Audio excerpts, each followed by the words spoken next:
Rosei, good Tavach. It's an incredible schus to be able to begin the week learning the daf with all of you. Today's daf is Daf Chavches. Shabbos is Daf Chavches. We are picking up on Chav Zayin Amud Beis 27b, exactly 2, 4, 6, 8, 10, 12, 12 to 13 lines up from the bottom. So also remember again, we're focusing now on the position of Rabbi Yehuda, where the Gemara said the Mishnah quoted that Rabbi Yehuda holds ein bir chametz ela b'sreifa. The only way to dispose of chametz, ultimately again, is through burning it. So says the Gemara. So remember, the Gemara is trying to figure out where exactly does Rabbi Yehuda learn this concept from. So Chazar Rabbi Yehuda v'dano din acher. So in yesterday's daf we saw Rabbi Yehuda made one attempt. Rabbi Yehuda makes now a second attempt. No sar aser b'achila v'chametz aser b'achila. No sar, leftover sacrificial matter, is aser b'achila. And chametz is aser ba'achila. Ma noser b'sreifa, have chametz b'sreifa. Just like noser is disposed of with sreifa, so too chametz is disposed of with sreifa. Amru lo nevela tochiach. They said to Rabbi Yehuda, the Rabbanan said to Rabbi Yehuda, what about nevela? What about the carcass of an unshechted animal? Sha'asura ba'achila ve'in latuna sreifa. On nevela, you're not permitted to eat it. It's an isra achila, but yet you don't have to dispose of it through sreifa. Amru lohen hefresh. So Rabbi Yehuda says there's a distinction between the cases. What's the distinction? No sar asar ba'achila u'ba'ana. No sar is asar both by achila and hana. The chametz asar ba'achila ba'ana. Chametz is also asar ba'achila ba'ana. So, but again, remember, nevela is not. Nevela can't be eaten, but nevela, ultimately, you can get benefit from it. So therefore, again, the comparison between chametz and nosar is stronger than a comparison between chametz and nevela.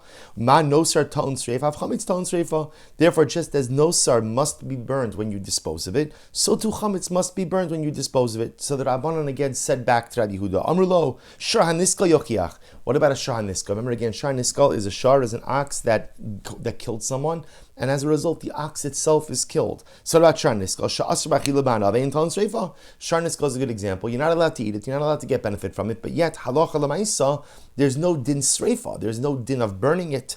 Amr lahen hefresh. So Rabbi Yehuda says, I'll tell you the difference. Why it's not a good comparison to shar haniska. No sir asr ba'achila ba'ana v'anoshkaris. The chametz asr ba'achila ba'ana v'anoshkaris. So remember again, there's a much stronger connection between chametz and nosar than chametz and shar haniskal. Why? Because chametz, like nosar, have an isra achila, an isra hana, and if you consume it, there is a chiyuv kares. Remember again, that same punishment does not apply to the consumption of a shar haniskal. So therefore, again, we could say the comparison works. Ma nosar esreifa. Therefore, just like nosar is disposed of with sreifa, so too chametz will be disposed of with sreifa. Amrulo. So the Rabbanan said back to Rabbi Yehuda, Chelbo shashar haniska yochiach. Let's compare chametz to the case of chaylev of a shor haniska. Why? Sha'asr ba'achila ba'ana v'anosh kares. Because remember again, chaylev of a shor haniska satisfies all three criteria. You're not allowed to eat it, you're not allowed to get benefit from it, and if you consume it, there's a chiyuv kares. Ve'ein ta'on sreifa. But yet, interestingly enough, there is no din of burning it. So we'll say, you see from here, just because something is asar ba'achila and asar ba'ana and carries a chiyuv kares, does not automatically add up to the logical conclusion that the only way to dispose of it is through sreifa. Top of Chav Zayin. Rabbi Yehuda v'danu din acher. Therefore, Rabbi Yehuda comes along and he gives another explanation. He says, no sar yeshna b'bal tosiru, v'chametz b'bal tosiru. No sar and chametz share a common lav. What's the common lav? Not leaving something over. Remember again, what's nosar? Nosar is sacrificial matter left over past its prescribed time. What's chametz? Chametz is leaven, again, left over past its permitted time. So therefore, again, man nosar b'sreifa, chametz b'sreifa. Just like nosar ultimately again is dealt with sreifa, so too chametz is dealt with sreifa. So once again, the Rabbanan say, Amrlo, Asham taloi v'chata sa'ov haba safik lidvarecha yochichu. So the Rabbanan bring two other cases. They both say Asham taloi. So remember again, Asham taloi is brought in a situation where a person commits an avera whose intentional violation would bring a chiyuv kares. So Rashi gives the example, kegon chelev v'shuman lefanav. I have a piece of chelev, which is prohibited fat, with a piece of shuman, which is permitted fat. Both pieces are in front of me. I know that I ate a piece, I just don't know which piece I ate. So therefore, what does one do in such a situation like that? You bring an asham taloi. So imagine you bring an asham taloi, you're about to offer it up, or you offer it up, but then something invalid happens. They never got a chance to sprinkle the blood, or some other psul that invalidates the carbon, or for that matter again, chatas ha'ov haba ala safek. Or if you have a chatas, this is talking about a woman who miscarried, and she's not sure whether or not what she miscarries satisfies the halachic definition of a birth. which would require karban yoledes. So she brings a chatas ha'of haba ala safek. Now that karban, Rashi points out, is not consumed. Rather, again, it's not consumed, it never goes on the Mizbeach. So the Gemara says, Sha'anu orim b'sreifa. So remember again, here's what's interesting. See, here are two cases. Asham taloi and chatas ha'of, where the Rabbanon say that it has a din of sreifa, you have to burn it. Va'ata omer bekvura. And yet you, Rabbi Yehuda, hold, ultimately again, that what? That you bury it. Now Rashi points out the question here is much more targeted towards Asham Taloi. Let's look at this for just a moment. So in Asham Taloi, so remember again, I go ahead, I ate a piece of meat, I don't know, is it Chelev or is it Shuman? Is it permitted or is it Asr? So and again, if I ate Chelev, that would carry with it, if I did it intentionally, it would carry with it a Chiv Kares. So I bring in Asham Taloi. So I bring my carbon, now something happens to invalidate the carbon. So now what do I do with the leftover carbon? So listen to this. Rabbi Yehuda's logic up until now was, if something is Asr ba'achila, Asr ba'ana, and if you consume it as a Chiv Kares, you should burn it. You should have to burn it to dispose of it. After all, that's what Rabbi Yehuda said by chametz. That's what he said by nosar. Yet, interestingly enough, the Rabbanan come along and say, by the way, Rabbi Yehuda, in the case of Asham Talo, you're the one who says that if you can't offer it, you bury it. And yet we, the Rabbanan, are the ones who are saying that if you can't offer it, you burn it. So Rabbi Yehuda, we're poking a hole, we're blasting a hole in your argument. You're saying every single time something is Asr ba'achila, Asr ba'ana, and the Chiv Kares, you should have to burn the remnants of it. That's your raya, that the only way to destroy chametz is through beer. But yet you yourself, we give you a case over here of the Asham Taloi, and yet you say it's buried, not burned. Shasak Rabbi Yehuda. Rabbi Yehuda was silenced, and he realized that his argument was refuted. So listen to this. Amarav, Hainu Damri Inshi. Shavio said, this is what people say. There's a couple of expressions in Aramaic. Kafa dechata nagra begava nisrav chardala. So literally translated, the craftsman who made the bowl will burn his tongue in the mustard contained within. Obviously, it sounds much better in the Aramaic, but you understand, meaning the craftsman himself made the bowl, yet the irony of ironies is that sometimes the craftsman is harmed by the very thing he created. Ultimately, saying, Rabbi Yehuda, you espouse this whole argument, and yet the argument that you're trying to advance by chametz, ultimately, again, is refuted by another argument you made by Asham Taloi. Another expression, Amar Abaye, Sadna bisadani Yasiv, Midvil Yodei Mishtal. Abaye says people say that the shackle maker ends up getting trapped in his own shackles. Midvil Yodei Mishtal. He is rewarded from his own handiwork. So again, same expression. Sometimes that which you create in life ultimately later on, unfortunately, entraps you. Rava Amar Gira Begira Mikdal Midvil Yodei Mishtal. Sometimes the arrow maker is killed by his own arrows and ultimately again is repaid from his own handiwork. So all they're just pointing out is that this framework that Rabbi Yehuda espoused as the raya to say that chametz has to be burned, ultimately again we see that halacha l'maisa, it doesn't hold up in other circumstances. Again, we'll come back to this halacha in just a moment. The Gemara goes on. It happens to be, there's actually like an incredible musar in these as well, that before a person takes action in life, whether it's what I say or what I do, person has to be so conscious that my words and my actions should never come back to bite me. In other words, if I do something and I would be later on confronted by this act, would I be comfortable admitting that I did this? Or if I said something and I was later on confronted with what I said, would I be comfortable acknowledging or taking ownership for that which I said? Because sometimes the craftsman is trapped by the very thing he created. Now, of course, with Rabbi Yehuda, they're just saying his teachings are contradicting each other. But what an incredible life musar. Never say anything you don't want to be confronted with. And never do something you don't want to be confronted with. Incredible. So the Gemara goes right. The Chum say you don't have to burn chametz. Rather, all you have to do is what? Crumple it up and throw it into the wind. So listen to this. This is actually very interesting. So remember, the lashon of the Mishnah said as follows: that Rabbi Yehuda, the Chachamim said, "Af mefarer v'zor l'ruach umat tiliyam." So the Chacham say you don't have to just dispose of chametz through burning it. Rather, you could crumble it up, zor l'ruach, throw it into the wind, umat tiliyam, and throw it into the sea. So the Gemara asks the question: Ibai lehu. Heichi ka'amar. What are the Chacham saying? Mefarer v'zor l'ruach mefaru mataliyam. Are the Chacham saying that either way, whether you're going to throw the chametz into the wind or you're going to throw the chametz into the sea, the first step is you have to crumble up the chametz. That's the first thing. You have to crumple up the chametz. O dilma mefar v'zor l'ruach avamat l'yam be'enei. Or maybe the only thing you have to crumple it up is when you're throwing the chametz into the wind. But if you're throwing the chametz into the sea, there's no obligation to go ahead and grind it up or crumple it up first. So that's the shaila. Tanan, so the Gemara says, we learned this Tanan and Gabi Avodah Zarah. This same shaila comes up by Avodah Zarah. Ki agavna Rabbi Yossi Omer shochek v'zor l'ruach umati liyam. Rabbi Yossi says that halacha l'maisa, if you're destroying Avodah Zarah, how do you destroy Avodah Zarah? You grind it up and you throw it into the wind, or you could throw it into the sea. And we asked the same kasha by Avodah Zarah. Heichi kamar shochek v'zor l'ruach v'shochek umati liyam. Is Rabbi Yossi saying that either way, when you dispose of Avodah Zarah, the first thing you have to do is grind it up? Is that the first thing you have to do is grind it up? And then you want to throw it into the wind, you want to throw it into the water. Is that what Rabbi Yossi is saying? Or maybe no, the obligation to grind up the Avodah Zarah is only if you're throwing it into the wind.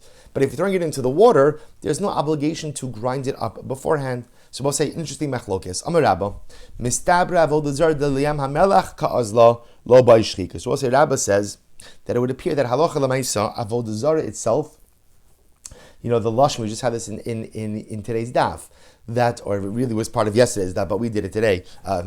We did it Erev Shabbos, we did it Friday.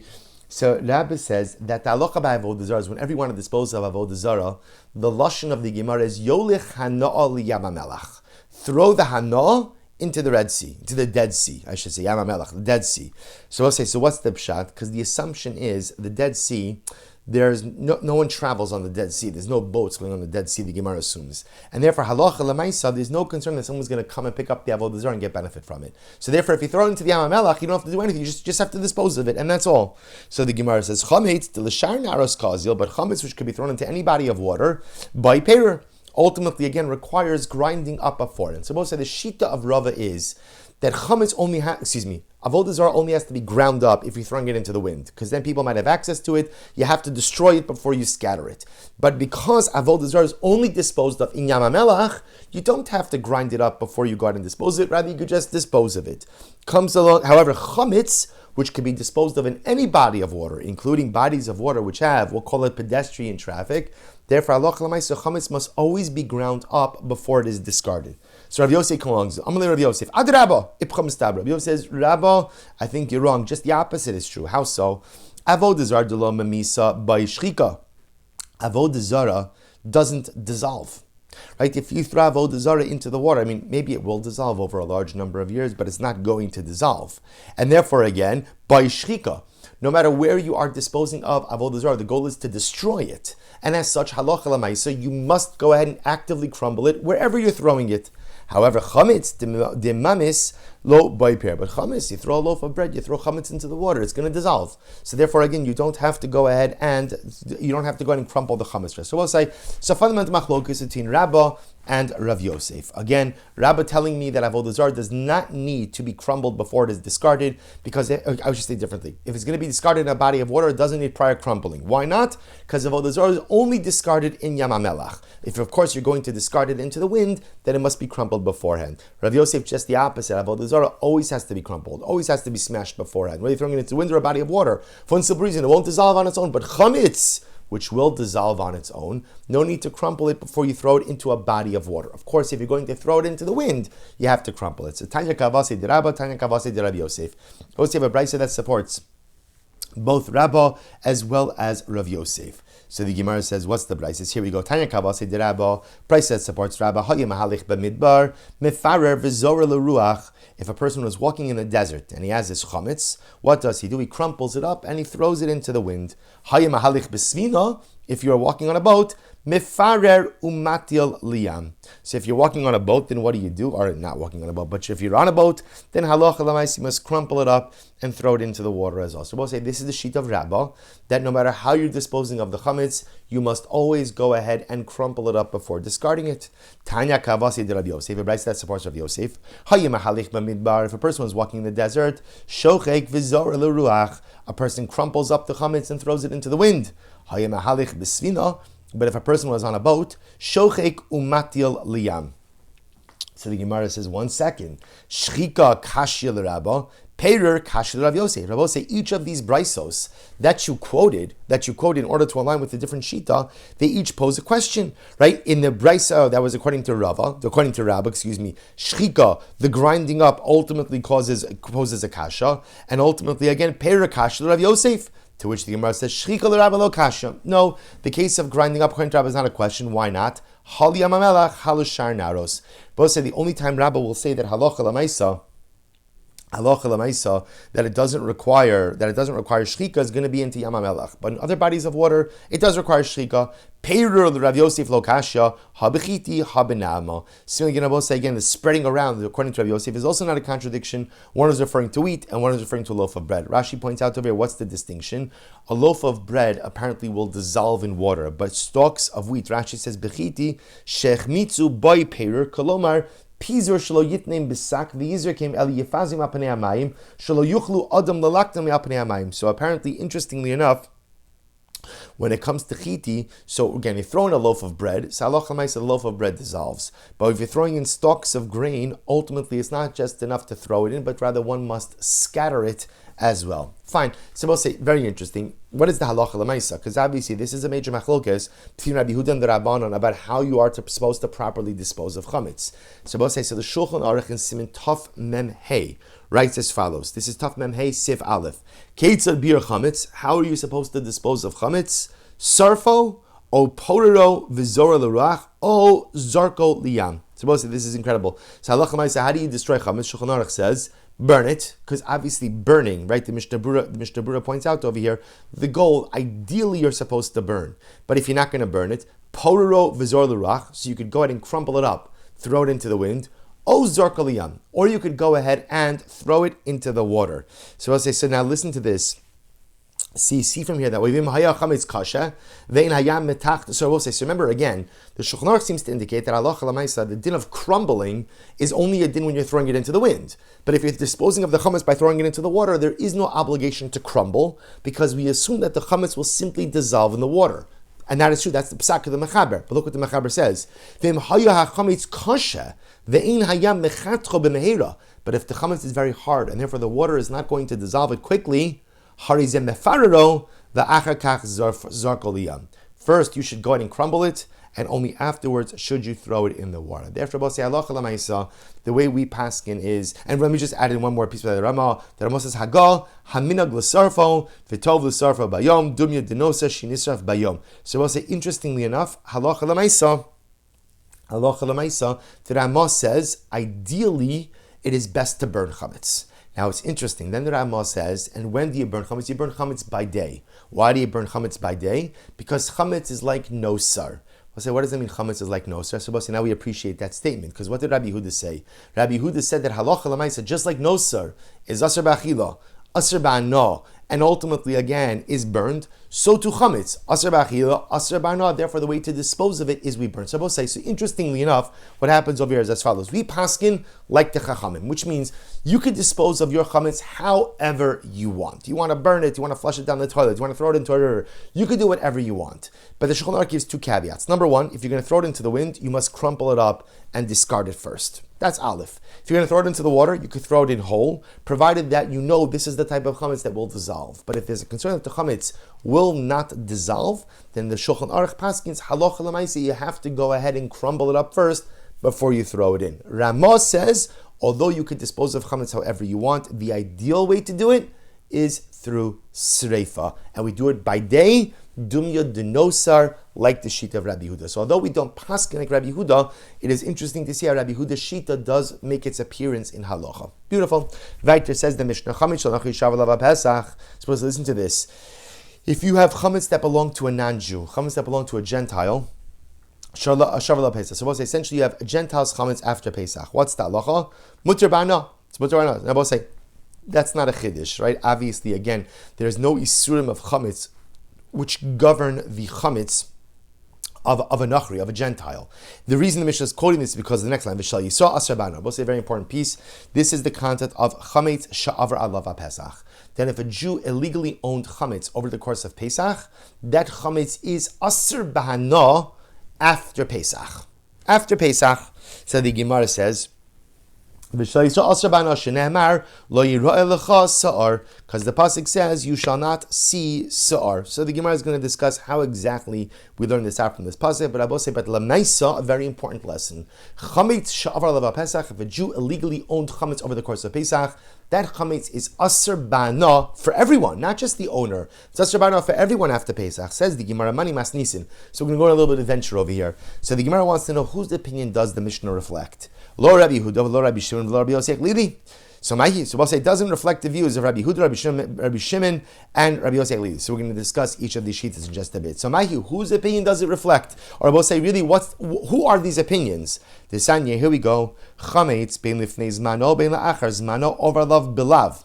So we'll say listen to this. Chametz, both before the zman iser, as well as after the Zman of Isser, both before Chametz becomes prohibited and after Chametz becomes prohibited, ultimately, again, it is punishable through a lav, prohibition. Toch Zmano, but if we'll say, we'll see what that means, but bepashtos, what it means is as follows. If you consume Chametz between the 6th hour of the day and the beginning of Yom Tiv, that's a lav. If you consume Chametz that was owned by a Jew after Pesach, that's a lav. However, Toch Zmano, if you eat Chametz on Yom Tov itself, chas v'shalom, over alav bilav ubekaris de Rabbi Yehuda. Rabbi Yehuda holds that halacha l'maisa, if you eat chametz over Pesach, you're in violation because of alav and kares. So Rabbi say halacha l'maisa, Rabbi Yehuda's shita is chametz before Pesach. When we say before Pesach, we mean from the 6th hour till the start of Yom Tov, lav. Chametz sha'avar alav Pesach, chametz owned illegally by a Jew, and now after Pesach, lav. Chametz on Pesach, lav and kares. Amud beis, Rabbi Shimon omer chametz lifnei zmano la'achar zmano eino over lav below klum. This is wild. So also Rabbi Shimon holds that halacha l'maisa chametz before the time of prohibition, which bepashtos means what? That chametz before the zman of Isser, before chametz before Yom Tov starts, and chametz la'achar zmano after Yom Tov is over, eino over below klum. You don't violate anything. Toch zmano, however, chametz on Yom Tov itself, over alav bekaris. Ultimately, again, chametz on Pesach itself is punishable by karis. Ubalav, and with alav. Umisha sha'asr ba'achila asr ba'na. So we'll say, the Brisa then goes on, the Brisa says, and by the way, from the moment that chametz becomes asr ba'achila, it also becomes asr ba'na. So ason l'tanakama. So we'll say that opinion we'll see is in line with the Tanakama. Again, we're going to dissect. This is still reading the Brisa. We're going to dissect this Brisa in a little bit. Rabbi Yossi Lili Omer Tamalatzmecha. Rabbi Yossi says, "What are you talking about?" Hey chametz aser ba'na kol shiva. So we'll say this is pretty well. Rabbi Yossi Lili says, "From where do you know that chametz is aser ba'na all 7 days of Pesach? Where do you know that from? Uminayin la'ochel chametz mishay shos u'lamayla shu over below saseh. And from where do you know that if one eats chametz from the 6th hour and on Erev Pesach, right, meaning from the 6th hour till the start of Yom Tiv, how do you know ultimately again that a person is in violation of a lo saseh shene'emar? Because the pasuk says lo se'achel. We'll say a little bit taking us back to our Rabbi Avo Chizkiah. Lo se'achel. Lo se'achel alav chametz. So we'll say, take a look at Rashi. Lo se'achel alav, it's the last of the wide lines on top. Mishas shchita, dahainu mishei shos, ulamayla, shechama not alav. So we'll say, listen to this. So Rabbi Yossi Haglili over here is darshing the pasuk as follows. The Torah says, Lo se'achel chametz. Right? Lo se'achel chametz. So we'll say, which means what? That halach, now remember it says, you shall not eat chametz on it. Rabbi Yossi says, what's the on it? The on it is the Karban Pesach. From the moment that you are permitted to offer up the Karban Pesach, halacha l'maisa, you can't eat chametz any longer. That's Rabbi Yossi Aglili Shita. The Gemara says, Lo se'achel alav chametz. Rabbi Yehuda, Amar Rabbi Shimon. So Rabbi Shimon says as follows. I'm sorry, let me take a step back. So the Gemara says, Shneimar lo se'achel alav chametz. Rabbi Yehuda, Amar Rabbi Shimon. So Rabbi Shimon says, look at Rashi, lo se'achel alav mishash shchita dahainu mishei shos u'lamayla shechama not laharif. So halacha l'maisa, when does the isser of chametz begin? Lo se'achel alav. From the moment you can begin to offer up the Karban Pesach, the isser chametz begins. Div Rabbi Yehuda, Amar Rabbi Shimon. V'chi ef shalom. Rabbi Shimon says, really? Does that make sense to you? V'halo kavar ne'amar lo se'achel alav chametz. Shivas yamim tochal alav matzos. The pasuk Rabbi say links the isser of achilas chametz to the mitzvah of consuming matzah. So does that not tell you that what? That halacha lemaisa, that when there's a chiyuv tit matzah, that's when there's an isser tit chametz. And everyone knows the chiyuv tit matzah only begins when? Only begins halacha lemaisa at night, the night of Pesach. So how can you say that the isser of achilas chametz begins even earlier? To which the Gemara says, V'chi efshel amar kein v'lo kvar ne'emar lo seach alav chametz shivas yamim tocha alav matzos. I imkein mat hamalomar lo seachel alav. Shabbos say lo seachel alav chametz. Shabbos say, okay, let's say I accept that. Let's say I accept the fact that the juxtaposition between the obligation to eat matzah and the prohibition to consume chametz is correct. And therefore that tells me that halacha l'maisa, you only have an obligation to refrain from chametz when you have an obligation to eat matzah, which means the isser chametz doesn't begin until the beginning of Yom Tov itself. What do I do with the pasuk that says lo se'achel alav chametz? What do I do with that pasuk? Because that pasuk is clearly saying what? Don't eat chametz on it. What's the on it? So bepashtas, isn't the on it Karban Pesach? And that's telling me that the Isra Achila of Karban Pesach begins, the Isra Achila of chametz begins at the time that you could offer up the Karban Pesach. Abba said, when can you begin to offer up the Karban Pesach? Already again midday. To which the Gemara says, Imkein matam lomer lo se'achel of chametz b'shah sheyeshno kum echol matzah yeshno b'bal tochal chametz. So I'll say what it tells me as follows, that I learned from this as follows. The Gemara says, when it says lo se'achal lav chametz, you know what that teaches me? When there is when there is an obligation to consume matzah, there is an obligation to refrain from chametz. And when there is not an obligation to go ahead and eat, when there is not an obligation to consume matzah, i.e. before the start of Yom Tiv, Eno bebal tochal chametz. Ultimately, again, there is no prohibition to go ahead and consume chametz. So we'll say we're going to pick apart these shitas in just a little bit, because obviously there seem to be certain inconsistencies with what it is that they're saying. So hold on. So the Gemara says as follows: My time with Rabbi Yehuda. So we'll say, what is Rabbi Yehuda's logic? Remember, we're going to both say Rabbi Yehuda holds that halacha l'maisa, that if you go ahead and you eat chametz from sheisha osulamayla, right? If you go ahead and you eat chametz, right? Rabbi Yehuda was saying that halacha l'maisa, right? Remember, this was the last shita on Amud Aleph. Rabbi Yehuda said that lifnei zmano, from 6 hours until the start of Yom Tiv, as well as after Yom Tiv itself, there's a lav, there's a prohibition to eat chametz. And on Pesach itself, toch zmano, the halacha is you're chayiv on a lav and of kares. So lav from 6 hours till the start of chametz, lav on chametz she'avar lav Pesach, chametz illegally owned by a Jew after Pesach, and lav and kares ultimately again over Pesach itself. So says the Gemara. Let's now we're going to begin to kind of analyze and pick apart these shitos. So my time is Rabbi Yehuda. What's Rabbi Yehuda's logic?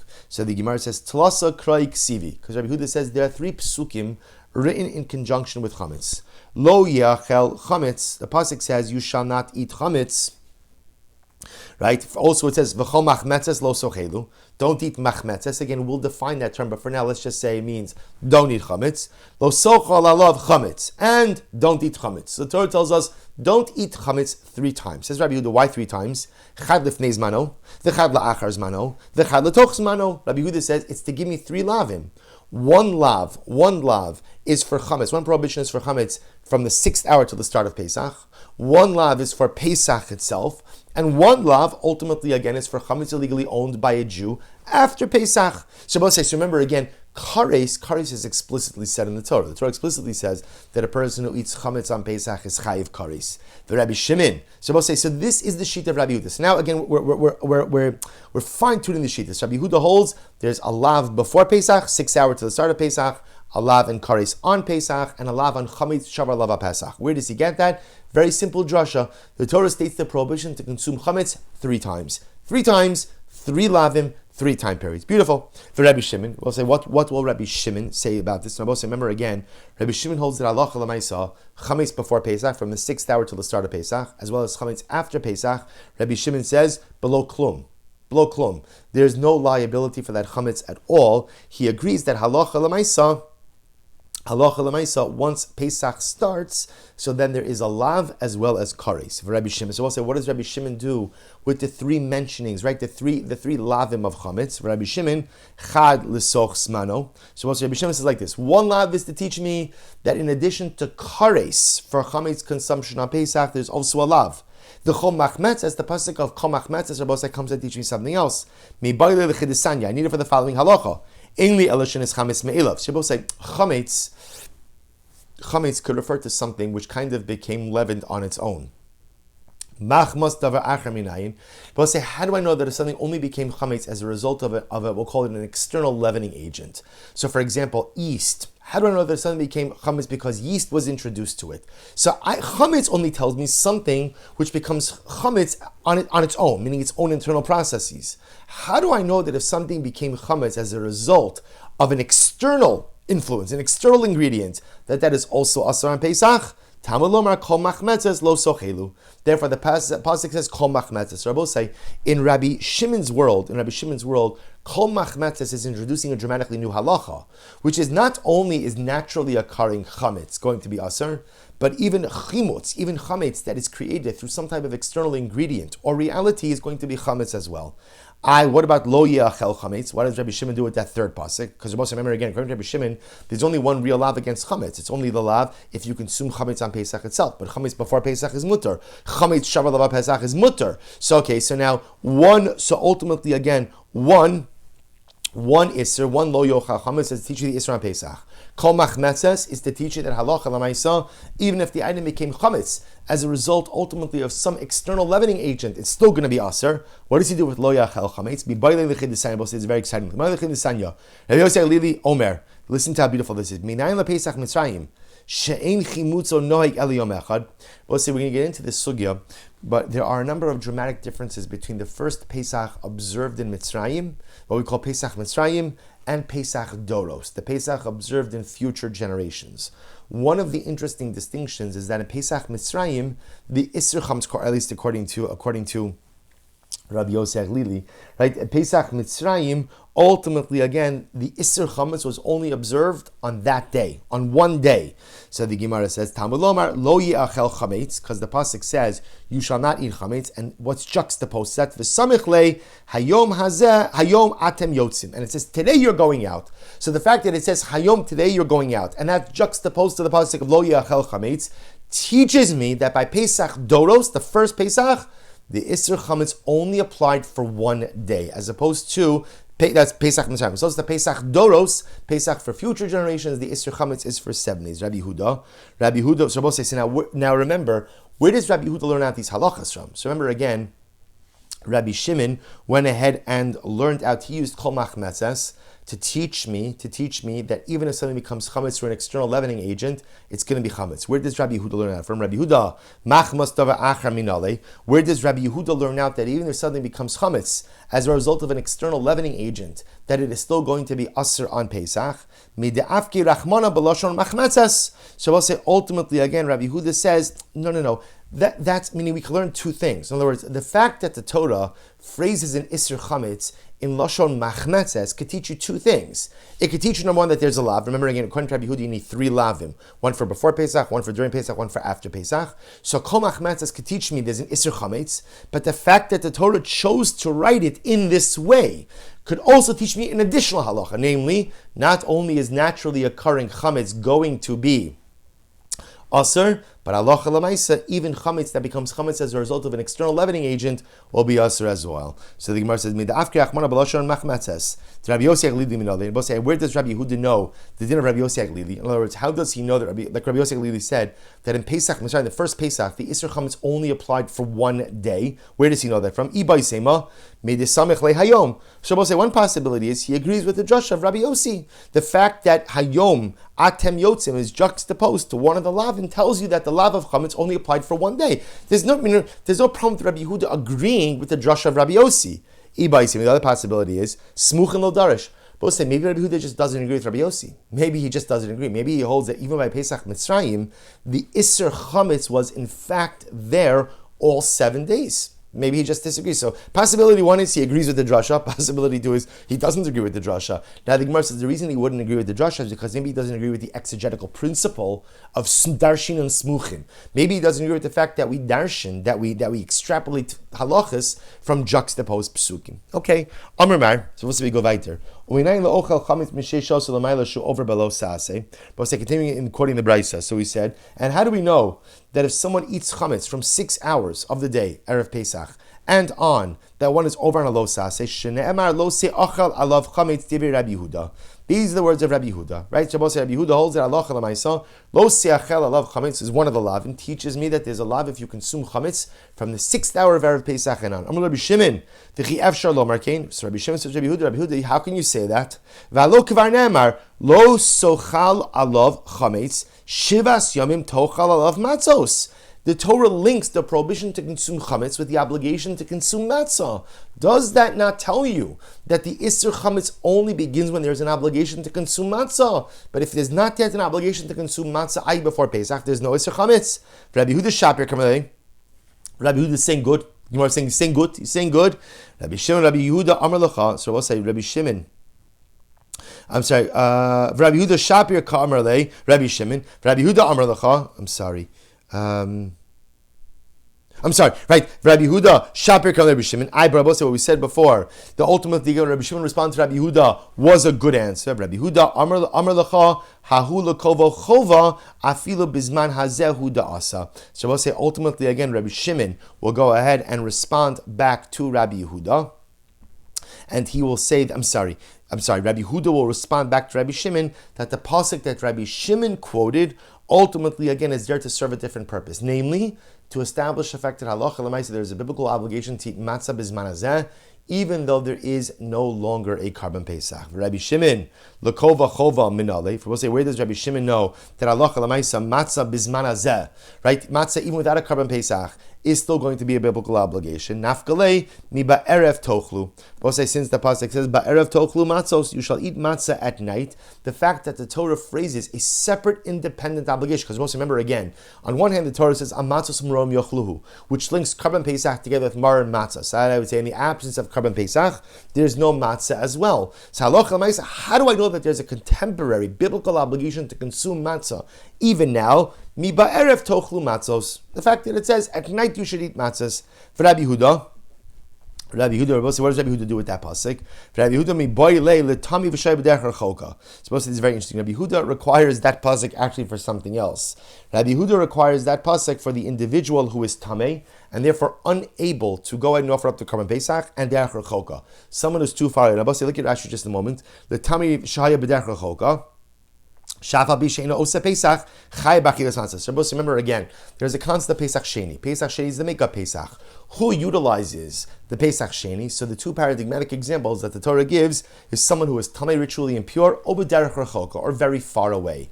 So say you might have thought that therefore if someone is essentially exempted from carbon Pesach because of their circumstances, maybe they should be exempted from matzah as well.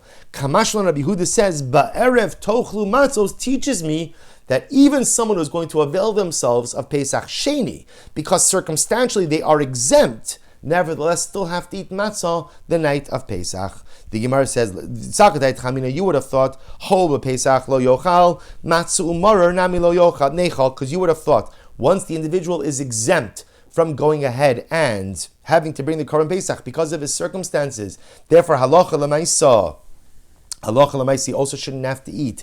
He also shouldn't have to eat matzah and marer. Kamash malano. Kamash malano said that halacha l'maisa, even though he's exempt from Korban Pesach, he still has to go ahead and eat matzah and marer. Rabbi Shimon, it's dirchkra. So Rabbi Shimon says, you don't need a pasuk for that. That's obvious. Obviously, I will say, even if a person can't bring the carbon Pesach, and right, even if he's going to avail himself of Pesach Sheni, he still has an obligation to eat matzah and marer on the night of Pesach.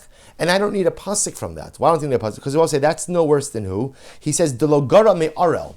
Because a person who is tamei or b'derech choka, ritually impure, too far away from the Beis Hamikdash, is no worse than an uncircumcised individual. And I will say, what's the halacha by an uncircumcised individual? The Torah says, "V'chol ben nechar dichsiv, v'chol ora lo yochal bo." Bohu eino ochel. So we'll say, what does the Torah say? The Torah says, ultimately, again, any uncircumcised person should not eat it. What's the it? The it is Karban Pesach. Bohu eino ochel. Ultimately, again, it's only Karban Pesach that the Arel can't eat. Aval ochelhu b'matzah u'b'marar. But ultimately, again, he still has an obligation to eat matzah and maror. Rabbi Yehuda, ksiv b'hai u'ksiv b'hai. Rabbi Yehuda will still say that halacha l'maisa, the Torah goes out of its way to go ahead and write in each of these situations. Rashi says, "Ksiv b'hai aralu b'neichar, ksiv tamei v'shay b'derech hachoka, telecho matzis va'af agav dematzi yolef minei hilchach itzdirich hekeisha lekol v'chov." So also Rabbi Yehuda will say that sometimes, even if something could be learned out from a different source, the Torah still goes out of its way, ultimately again, to go ahead and write it in both locations. We'll discuss why that is, but let's say we'll stop over here for today. Again, we're going to continue in kind of building out the Braisa. But we'll say, remember again, just to keep focused, the whole reason we got into this is because we're trying to figure out the authorship of the Mishnah. And the authorship of the Mishnah said that chametz owned by a Gentile is permitted after Pesach. Chametz illegally owned by a Jew is going to be prohibited after Pesach. Why? Because the pasuk says lo yira l'chasor. So we're trying to figure out authorship of the Mishnah, and what we're going to see is, so we went through the shittos of Rabbi Yehuda, Rabbi Shimon, and Rabbi Yossi Haglili, and we're going to see, based on what we've learned, we've spent Amud Beis developing their shittos. We're going to see, based on what we learned, the Gemara is going to suggest that the Mishnah can't reflect any of their opinions. But Amir Hashem, we'll see that Sunday morning. Abosai. Wishing everyone a wonderful evening. By the time you're watching this, it's a good Tevach. So I wish you a good Shabbos, because I'm recording it on Erev Shabbos. But ultimately, again, I wish you a good Tevach and a beautiful beginning of the week as well. Yeshkach Rabosai. See everyone tomorrow morning. A good Tevach.